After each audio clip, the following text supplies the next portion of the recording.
അസ്സലാമു അലൈക്കും.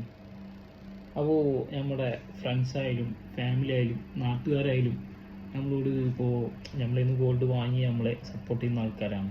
അപ്പോൾ അവർ ആ ഒരു ബന്ധത്തിൻ്റെ മേളിൽ ചോദിക്കുന്നതായിരിക്കും, നമ്മളുള്ള അടുപ്പത്തിൻ്റെ പേരിൽ ചോദിക്കുന്നതായിരിക്കും, ഈ ഗോൾഡ് റേറ്റ് എങ്ങടാ പോവുക, ഇത് കുറയോ, ഇത് കൂടോ, ഞാനും അടുത്ത മാസമാണ് നാട്ടിൽ പോണത്, ഞാനിപ്പോൾ മേടിച്ച് വെച്ച് കഴിഞ്ഞാൽ എനിക്ക് ലാഭമാണോ, അല്ലെങ്കിൽ ഞാൻ വെയിറ്റ് ചെയ്തിട്ട് ഇനി ഗോൾഡ് റേറ്റ് കുറയോ.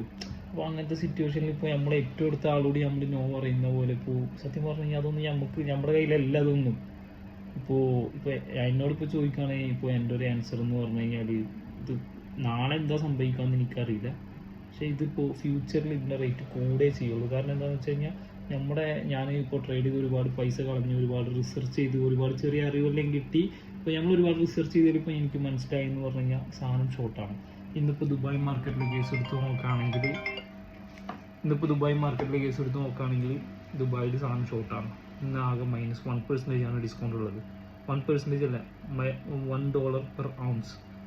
എന്ന് പറയുമ്പോൾ ഒരു കിലോൻ്റെ മുകളിൽ ആകെ $32 എന്ന് പറയുമ്പോൾ ദിറംസിൽ 117 ദിറംസാണ് വരിക.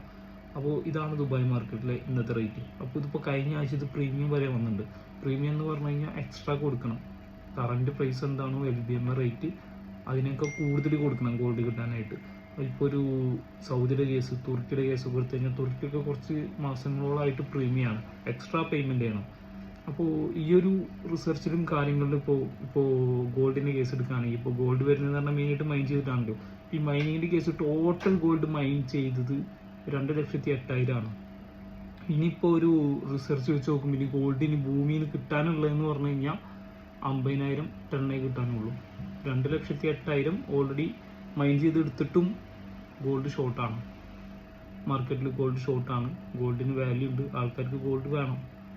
അപ്പോൾ അതുകൊണ്ടൊക്കെ ഇത് റേറ്റ് കൂടും. അതേപോലെ തന്നെ പിന്നെ റേറ്റ് കുറയണമെന്നുണ്ടെങ്കിൽ ഡോളറിനൊക്കെ എന്തെങ്കിലും സംഭവിക്കണം. ഡോളറിൻ്റെ എന്ന് പറഞ്ഞു കഴിഞ്ഞാൽ കറൻസിക്ക് എന്തെങ്കിലും പറ്റണം. ഇപ്പോൾ എന്താണെന്ന് പറഞ്ഞു കഴിഞ്ഞാൽ ഇപ്പോൾ ഡോളറിൻ്റെ വാല്യൂ അങ്ങനെ വരുമ്പോൾ ഗോൾഡ് ഫിക്സ്ഡ് ആണ്. ഗോൾഡിനിപ്പോൾ ഡോളറിൻ്റെ വാല്യൂ കൂടുകയാണെങ്കിൽ ഇവിടെ ഗോൾഡിന് വാല്യൂ കുറയും, റേറ്റ് കുറയും. വാല്യൂ അല്ല കുറയുന്നത്, റേറ്റ് കുറയും.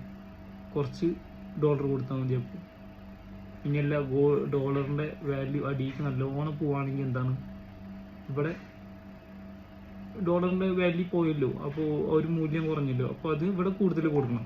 അതാണ് ഇതിൽ സംഭവിക്കുന്നത്. അപ്പോൾ നമ്മളോട് പറയുകയാണെങ്കിൽ ഇപ്പോൾ ഫ്യൂച്ചറിൽ ഇത് കൂടും. അങ്ങനെയാണ് ഇപ്പോൾ എൻ്റെ ഒരു റിസർച്ചിലും എനിക്ക് മനസ്സിലായത്. എൻ്റെതാണ്, എടുക്കണം എന്നില്ല. പിന്നെ ഇത് ഒരു ട്രേഡിങ്ങിന് വേണ്ടിയിട്ടോ അതിന് വേണ്ടിയിട്ടുള്ള ഒരാളെ ഒരു മോട്ടിവേഷനോ കാര്യങ്ങളോ അങ്ങനെ ഒന്നുമില്ല, ജസ്റ്റ് പറഞ്ഞതേ ഉള്ളൂ.